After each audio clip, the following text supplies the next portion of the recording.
You really think you can handle all this by yourself? Trevor asked, his voice dripping with condescension as he gestured at the stack of property documents spread across my kitchen table. These rental properties require serious management skills, Ruth. Maybe you should let someone with actual business experience take the lead. I looked up from the paperwork, my jaw clenched tight. It had been exactly 4 days since I'd inherited 5 rental properties from my late Aunt Beverly in Phoenix, Arizona, and somehow my ex-husband had already found out about my windfall. The audacity of this man never ceased to amaze me. My name is Ruth Patterson. I'm 47 years old, and I work as a dental hygienist here in Tucson.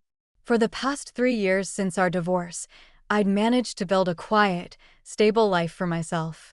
I had my small apartment, my reliable job at Dr. Henderson's practice, and, most importantly, my freedom from Trevor's constant need to control every aspect of my existence. But now, standing in my kitchen with his slicked back hair and that familiar smirk, he was trying to worm his way back into my life through my inheritance. I didn't ask for your help, Trevor, I said firmly, gathering the documents closer to me. And I certainly don't need your business expertise. He laughed, the same patronizing sound that had grated on my nerves for 15 years of marriage. Come on, Ruth. You're a dental hygienist. What do you know about property management, tenant relations, or real estate law? These properties are worth over $800,000 combined. You could lose everything if you don't handle this properly. The number made my stomach flutter with both excitement and anxiety. $800,000. My Aunt Beverly had been more generous than I'd ever imagined. We hadn't been particularly close.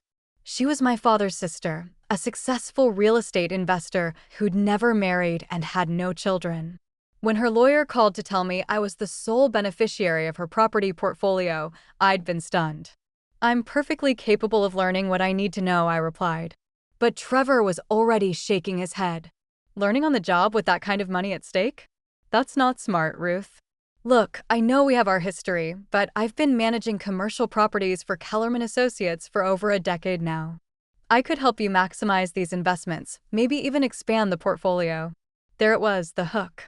Trevor worked as a property manager for a mid-sized real estate firm, and his eyes had lit up with dollar signs the moment he'd heard about my inheritance.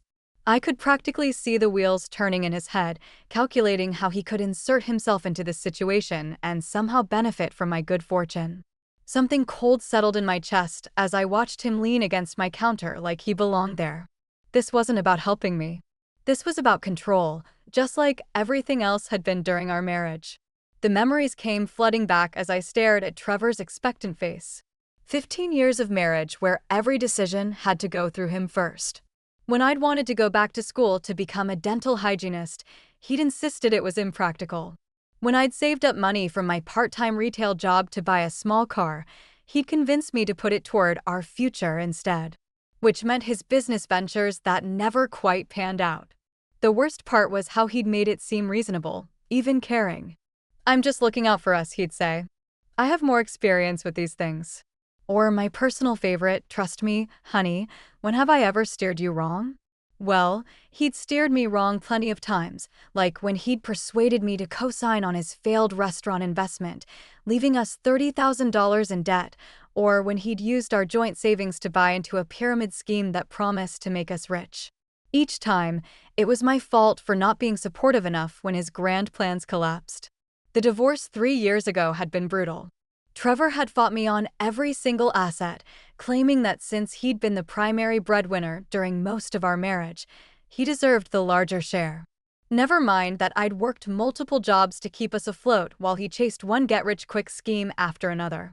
In the end, I'd walked away with just enough to rent my small apartment and start over. But starting over had been the best thing that ever happened to me. For the first time in decades, I could make decisions without someone questioning my judgment or undermining my confidence. I'd thrown myself into my work at the dental practice, building relationships with patients and earning Dr. Henderson's trust. I'd even started taking evening classes in business management, something I'd always wanted to do, but never had the courage to attempt while married to Trevor. "You're being awfully quiet," Trevor said, snapping me back to the present. I hope you're not seriously considering trying to manage these properties alone. The Phoenix rental market is competitive, Ruth. One mistake could cost you thousands. I studied his face, noting the way his eyes kept darting to the property documents. He was hungry for this opportunity, practically salivating at the chance to get his hands on my inheritance. But there was something else in his expression, a familiar calculation that I recognized from our marriage.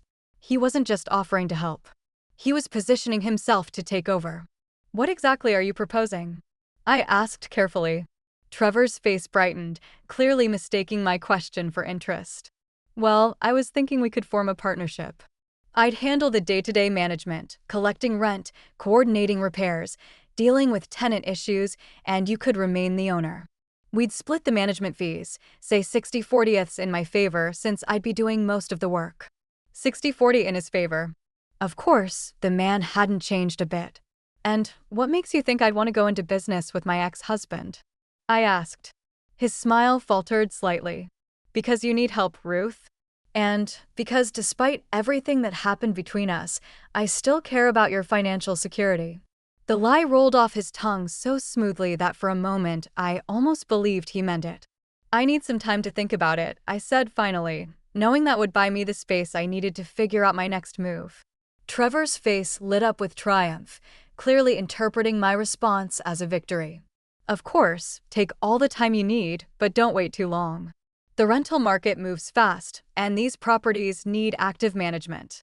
I'd hate to see you lose money while you're deliberating.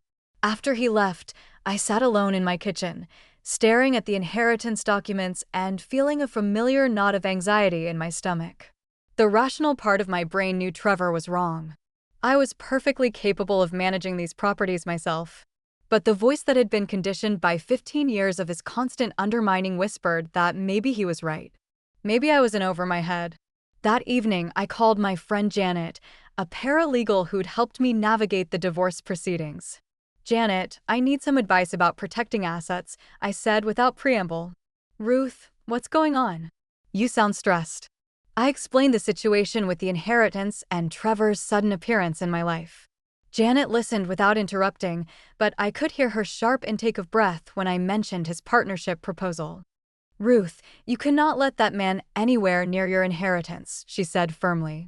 I've seen this pattern before. He's going to find a way to claim ownership or control, and you'll end up losing everything you've worked for. But what if he's right? What if I can't handle this alone? Listen to me, Janet said, her voice taking on the authoritative tone she used in court. You've been managing your own life just fine for 3 years. You've built a career, maintained your independence, and made smart financial decisions. Don't let him gaslight you into thinking you're incompetent. Her words hit me like a slap of cold water. Gaslighting. That's exactly what this was, the same pattern of manipulation that had defined our marriage. Trevor wasn't offering to help. He was positioning himself to swoop in and take control of my newfound wealth. What should I do? I asked. First, you're going to set up a trust to protect these properties. Second, you're going to establish an LLC for property management. Third, you're going to document every interaction you have with Trevor from now on. And fourth, if he keeps pushing this partnership idea, you're going to shut it down hard. I felt a spark of something I hadn't experienced in years. Not just determination, but actual excitement. This inheritance wasn't just money. It was an opportunity to prove to myself and everyone else that I was capable of far more than anyone had ever given me credit for. Janet, I said, a smile creeping into my voice, I think I'm ready to show Trevor exactly what this dental hygienist can accomplish. The next morning, I woke up with a sense of purpose I hadn't felt since the day my divorce was finalized. It was time to take control. The next Monday, I took a personal day from the dental practice and drove to Phoenix to see my inherited properties for the first time. Janet had recommended a lawyer who specialized in estate planning and asset protection, and I had an appointment scheduled for the afternoon. But first, I wanted to see what I was really dealing with. The properties were spread across 3 neighborhoods, all in decent areas with good rental potential. As I walked through each unit, a duplex in Scottsdale, 2 single-family homes in Tempe, and a small apartment building with 4 units in central Phoenix, I felt a growing sense of pride and possibility. Aunt Beverly had been smart with her investments. These weren't rundown properties that needed major work. They were well-maintained rentals in stable neighborhoods. At the apartment building, I met Mrs. Rodriguez, a tenant who'd been living there for 6 years. "Your aunt was a wonderful landlady," she told me as we chatted in the courtyard. "Always fair, always responsive when something needed fixing. I hope you'll be the same way." "I plan to be," I assured her. And I meant it. This wasn't just about the money. It was about providing good homes for people and building something meaningful. My appointment with the lawyer, Howard Brennan, went better than I'd hoped. He was a sharp-eyed man in his 60s who listened carefully as I explained my situation with Trevor. "You're smart to be proactive about this," he said, pulling out a legal pad to take notes. "What you need is a revocable living trust that will hold all the properties, plus a limited liability company to handle the management side. That creates multiple layers of protection." "How long will that take to set up?" "If you're serious about moving quickly, I can have the paperwork ready by Friday. The trust will name you as the sole trustee and beneficiary, and the LLC will be structured so that only you have signatory authority. Even if someone tried to claim ownership or control, they'd have no legal standing." I felt a weight lifting off my shoulders. "And if my ex-husband tries to insert himself into the business?" Howard's smile was grim. "Unless you voluntarily add him to the trust or the LLC, he has absolutely no rights to these properties or any income they generate. In fact, if he attempts to interfere with your business operations or makes fraudulent claims about ownership, you'd have grounds for a harassment lawsuit." When I got home that evening, there was a voicemail from Trevor. "Ruth, I've been thinking about our conversation, and I have some ideas for maximizing the rental income. I'd like to come by tomorrow evening to go over some proposals. I think you'll be impressed with what I've put together." The presumption in his tone made my blood boil. He was already acting like we were partners, like my inheritance was partly his to manage. I deleted the message without calling him back. The next morning at work, I found myself humming as I cleaned patients' teeth. Dr. Henderson noticed my good mood during our coffee break. "You seem particularly cheerful today, Ruth." "Good news." I'd always liked Dr. Henderson. He was a fair employer who respected his staff and never made anyone feel inferior. "I inherited some rental properties from my aunt," I told him. "I'm setting up a business to manage them." His eyebrows rose with interest. "That's wonderful. Real estate can be very rewarding if you approach it thoughtfully. My daughter manages some commercial properties downtown. She always says the key is having good systems and treating tenants fairly." "That's exactly what I'm planning to do," I said, feeling another surge of confidence. When I got home that evening, Trevor was waiting in my building's parking lot, leaning against his car with a thick folder in his hands. My heart sank. I'd hoped to avoid this conversation until after I had all my legal protections in place. "There you are," he called out as I parked. "I was beginning to think you were avoiding me." "What are you doing here, Trevor?" I asked, not bothering to hide my irritation. He held up the folder. "I told you I had some proposals to share. I've put together a complete business plan for your properties. Market analysis, rental rate optimization, maintenance scheduling, the works. This is professional-level work, Ruth. The kind of thing my firm charges thousands for." I reluctantly let Trevor follow me up to my apartment, telling myself I needed to hear what he was proposing so I could prepare my defenses. He spread his documents across my coffee table with the enthusiasm of a salesman closing a big deal. "Look at this," he said, pointing to a spreadsheet. "Your current rental rates are at least 15% below market value. With proper management, you could increase your monthly income from $4,800 to over $5,500. I had to admit, the numbers looked impressive. Trevor had clearly done his homework, researching comparable properties and analyzing market trends. But as I studied the documents more closely, I noticed something troubling. "These projections assume significant rent increases," I said. "Some of my tenants have been in their units for years. I can't just jack up their rent because the market will bear it." Trevor's expression showed a flash of impatience. "Ruth, this is business, not charity. If you're not maximizing your return on investment, you're essentially losing money. Good tenants will adapt to reasonable increases, and the ones who can't afford market rates? Well, that's what turnover is for." The callousness in his tone reminded me why I'd grown to dislike him so much during our marriage. Everything was about profit margins and bottom lines, never about the human cost of his decisions. And here's the management structure I'm proposing, he continued, flipping to another document. I'll establish Kellerman Patterson Property Management as a subsidiary of my current firm. You'll be listed as the primary owner, but I'll have full operational authority. It's the most efficient way to handle the day-to-day operations. I stared at the organizational chart he'd drawn up. Kellerman Patterson Property Management. He'd already named our supposed partnership after his company and included himself as the general manager with authority over all major decisions. Full operational authority, I repeated slowly. What does that mean exactly? Lease agreements, tenant selection, maintenance contracts, rent collection, all the decisions that require quick action and industry expertise.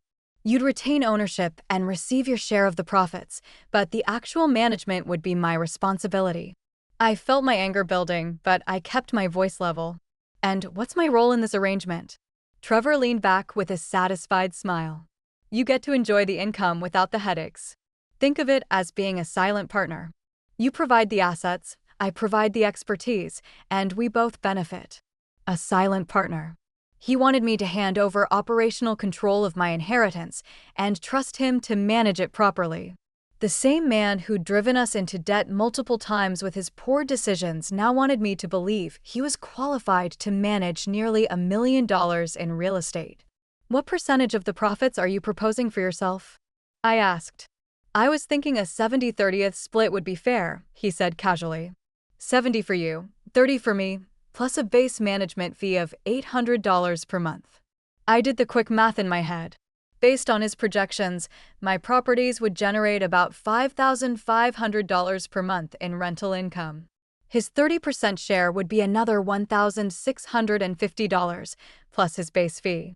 He was proposing to take nearly $2,500 per month, almost half the total income, for managing properties I owned. That seems like a lot, I said carefully. Trevor's smile tightened. Ruth, professional property management typically costs 15 to 20% of rental income. What I'm proposing is actually quite reasonable when you factor in my experience and the additional income I'll generate. But I was already seeing through his manipulation.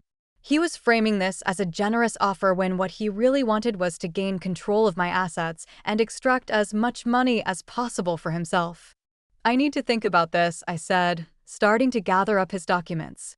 Trevor's hand shot out to stop me. Ruth, don't overthink this. Opportunities like this don't come along every day. The longer you wait to implement proper management, the more money you're losing.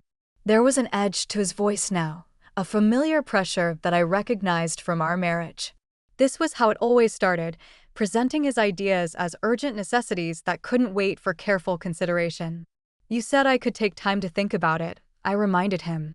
That was before I put together this comprehensive plan, he replied, his tone becoming more aggressive. I've invested considerable time and effort into analyzing your situation. The least you could do is give me a definitive answer. I stood up, suddenly feeling claustrophobic in my own living room. Trevor, I said, I need time to think. That's my final answer for tonight. His face darkened with the frustration I remembered all too well. You know what your problem is, Ruth? You've never been able to see the big picture. You get caught up in minor details and miss obvious opportunities. That's why you're a dental hygienist instead of running your own practice. The insult hit exactly where he'd intended, targeting the insecurities he'd spent years cultivating. But instead of the familiar sting of shame, I felt something else rising in my chest. Cold, clear anger. Get out, I said quietly. What? I said, get out. Take your condescending attitude and your manipulative business proposal and leave my apartment. Trevor's mouth fell open in shock. Ruth, you're overreacting. I'm trying to help you. You're trying to help yourself, I interrupted, my voice gaining strength. You think I don't see what this really is? You want to take control of my inheritance and use it to benefit yourself, just like you did with everything else during our marriage. That's ridiculous, he sputtered, but his face was flushing red. I'm offering you legitimate business expertise. You're offering to steal my assets legally, I shot back. 70/30th split plus management fees, full operational authority. Do you think I'm stupid, Trevor? He stood up, his composure finally cracking. Maybe if you'd learned anything about business instead of spending your evenings playing with teeth, you'd understand what a good deal looks like. Maybe if you'd learned anything about honesty instead of spending our marriage scheming for easy money, you'd understand why I don't trust you. We stared at each other across my coffee table, 15 years of resentment and disappointment hanging in the air between us. Finally, Trevor grabbed his folder and headed for the door. "You're making a mistake, Ruth," he said, his voice cold. "You're going to lose everything because you're too proud to accept help from someone who actually knows what they're doing." "We'll see about that," I replied. After he left, I poured myself a glass of wine and called Janet. "He's not going to give up," I told her, recounting the evening's conversation. "He's already drawn up business plans and partnership agreements. He thinks I'm going to fold under pressure." "How do you feel about that?" Janet asked. I took a sip of wine and considered the question. How did I feel? Angry, certainly. Insulted, definitely. But underneath those emotions was something else. A fierce determination that surprised me with its intensity. "I feel like I'm finally ready to fight back," I said. "Trevor's been underestimating me for so long that he's forgotten I'm not the same person who let him walk all over me during our marriage." "Good," Janet said firmly, "because tomorrow we're going to start building your defenses. And Ruth, by the time we're done, Trevor's going to wish he'd never heard about your inheritance." Friday afternoon, I signed the final documents establishing the Patterson Family Trust and Suncaster Property Management, LLC. Howard Brennan had worked quickly, creating an ironclad legal structure that gave me complete control over my inherited properties while protecting them from any outside interference. "Your ex-husband has no legal standing to claim any involvement in these assets," Howard explained as I reviewed the paperwork. "The trust is revocable only by you, and the LLC requires your signature for any major decisions. Even if he somehow convinced you to enter into a partnership agreement, it would have to be approved by the trust and documented through the LLC." I felt a surge of satisfaction as I signed my name on the final page. For the first time since inheriting the properties, I felt truly secure in my ownership. That evening, Trevor called while I was cooking dinner. "Ruth, I've been thinking about our conversation the other night, and I want to apologize for being pushy. Why don't we start over? Maybe I could just consult on a few small decisions, help you get oriented without any formal partnership." I almost laughed at the transparent manipulation. He was backing down from his aggressive approach, trying to get his foot in the door through false humility. "Actually, Trevor, I've made some decisions about the properties," I said pleasantly. "I've established a property management company and set up all the legal structures I need. I won't be needing your services." The silence on the other end of the line stretched for several seconds. "You did what?" "I hired a lawyer and set up proper business entities to manage my inheritance. Everything's been legally established and documented." "Ruth, you can't just make decisions like that without consulting someone who understands the implications." "I can, and I did," I interrupted. "The properties are protected under a trust, and I'm the sole trustee and beneficiary. There's no role for outside partners or managers." His voice sharpened with frustration. "You're making a serious mistake. You don't have the experience to handle this alone." "I guess we'll find out," I said, and hung up. Trevor's response came faster than I'd expected. The following Tuesday, he showed up at my dental practice during my lunch break, striding into the office with the confidence of someone who thought he still had leverage. "Ruth, we need to talk," he announced, loud enough that Dr. Henderson looked up from his desk with concern. "This is my workplace, Trevor," I said firmly. "Whatever you want to discuss can wait until after hours." "This can't wait. You've made some serious legal errors with those property documents, and I'm trying to save you from a costly mistake." I could feel my coworkers watching the confrontation unfold. Dr. Henderson stood up, clearly ready to intervene if necessary. "Mr. Patterson," he said politely but firmly, "I'm going to have to ask you to leave. This is a medical practice, not a place for personal disputes." Trevor's face flushed red. "This is about protecting Ruth's financial future. She signed documents she doesn't understand." The documents were prepared by a qualified estate attorney, I said coldly. Everything is perfectly legal and properly executed. You think you're so smart, Trevor snapped, his composure finally cracking completely. But you're going to lose everything because you're too stubborn to listen to advice from someone who actually knows what they're doing. Dr. Henderson moved toward the phone. I'm calling security. Trevor shot me one final glare of frustrated rage before storming out of the office. As the door slammed behind him, I realized I was shaking, not with fear, but with adrenaline. I'd stood up to him publicly and won. Ruth, are you all right? Dr. Henderson asked gently. I'm perfect, I said, and meant it. Absolutely perfect.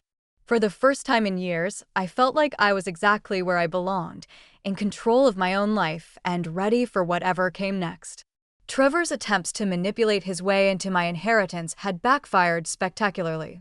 Within weeks of my rejection, word spread through the local real estate community about his unprofessional pursuit of a client's assets. Kellerman Associates, already concerned about his declining performance, quietly reassigned him to lower-level properties and eventually let him go when his behavior became a liability.